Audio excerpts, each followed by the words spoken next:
Naku po, General Torre, magtago ka na? Naku, hindi naman sa ganun mga kabibig. Oy. May patutsyada si VP Sara. This time, nagsalita na si VP Sara kay General Torre. Laban kay General Torre. For the first time, ang daming mga insidente na dapat talagang magsalita si VP Sara laban kay General Torre. Pero ngayon sa isang campaign rally sa District 3, ni Isko Moreno. Aside from binanatan niya si Chihuahua, binanatan niya mga kongresista doon, nako binanatan din niya si General Torre. Ito kabibig ha, pinapanawagan ni VP Sara sa mga Maranao na kayo na ang bahala kay General Torre. Nako, anong ibig sabihin ni VP Sara dyan? Nakakaba naman yan mga kabibig. O, manood kayo sa video ha, kung saan special mention talaga ni VP Sara ang mga Maranao na kung saan pangalan ni General Torre, mga Maranao, at sinabi niya, kayo na ang bahala kay General Torre. Nako. Oo naman, nasaktan talaga si VP Sara sa ginawa ni General Torre kay Pangulong Rodrigo Roa Duterte. Wala namang anak na manhid at hindi masaktan. Di ba mga kabibig? Ngayon, alam na natin kung ano ang pinopoint out ni VP Sara. Alam na natin kung gaano siya nasaktan at kung gaano siya kagalit kay General Torre kasi nagpapahiwatig na siya. She's instructing the Maranao or inutusan niya ang mga Maranao na sila nang bahala kay General Torre. So ito ang video kabibig, ating ipapakita sa inyo. Kayo na ang bahalang, kayo na ang bahalang mag-interpret sa kung ano ang ibig sabihin ni VP Sara. Okay. I'll be sharing my screen. Wait for a while, kabibig. Ito na. Ito na ang banat ni VP Sara kay Torre. Sino yung mga Maranao dyan sa likod kanina? Kayo na bahala kay Torre. Ano ibig sabihin nun? Si Congresswoman Apple Nieto na ang bahala kay Joel Chua sa tulong ninyo.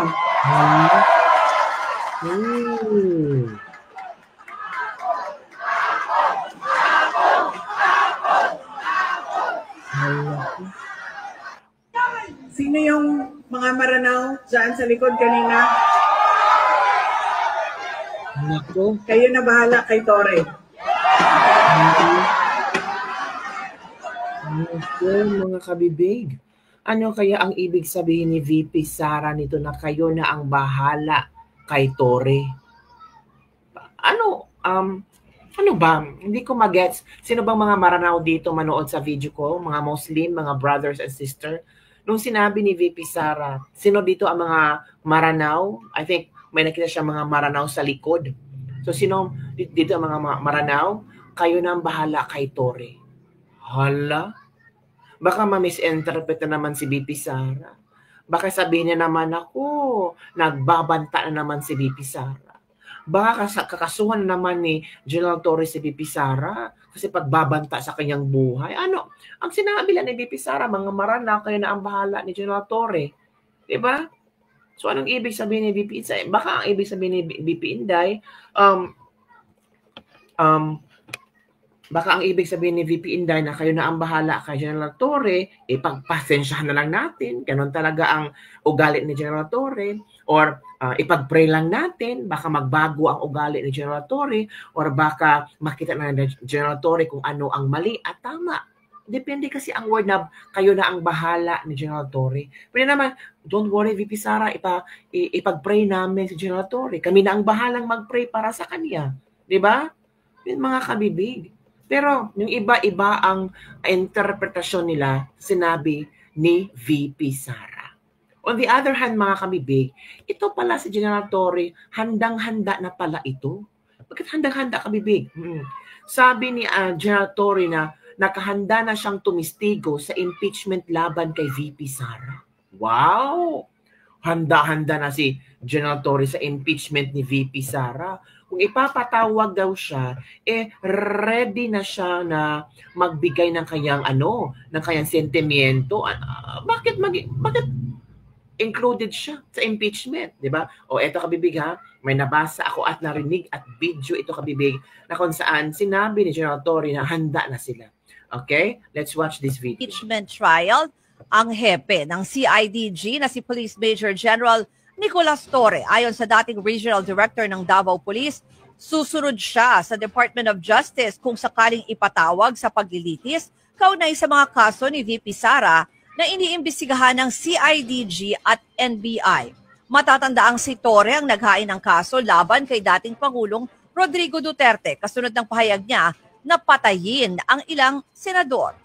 Dati na rin niyang binatiko si VP Sara dahil sa umano'y gross abuse of power sa kasagsagan ng paghahain ng warrant kay Pastor Apollo Kibuloy noong siya pa ang Regional Director sa Davao. Yun kabibig. Yun, so handang-handa si Torre mga kabibig niya, maging testigo, resource person, laban kay VP Sara sa impeachment. Ito, sabi ni Torre dito, sa ngayon, let me not put the cart before the horse because ang mga investigation against kay VP Sara ay joint palagi na ginagawa ng NBI at saka ng PNP CIDG under the offices of DOJ. Depende sa kung ano ang pagiging pananaw ng DOJ at saka ng mga prosecution panel kung kailangan nila ng testimony namin. Bakit? Involved ba ang PNP CIDG? Involved ba si Torre? May nagawa ba si VP Sara ang kasalanan ni Torre? O si Torre may nagawang kasalanan sa mga Duterte? Sabi pa ni Torre, pero syempre pag pinatawag kami at bilang CIDG chief, pag pinatawag ako to testify on the matters that I have investigated, obviously, I have no other course but to appear in the impeachment court kung kinakailangan. So excited din pala si Torre na mag-appear sa impeachment court at natural, it's against VP Sara. Diba mga kabibig? So ano ang iyong komento tong hinggil sa mga issue na pinag-uusapan natin ngayon kabibig? Grabe no? Parang sa nakikita natin ngayon na biglang pagsulpot ni VP Sara, maraming mga politiko ang gusto siyang makasama sa stage. Maraming mga politiko na gusto siyang kukunin at maging kumuha ng endorsement sa kanya.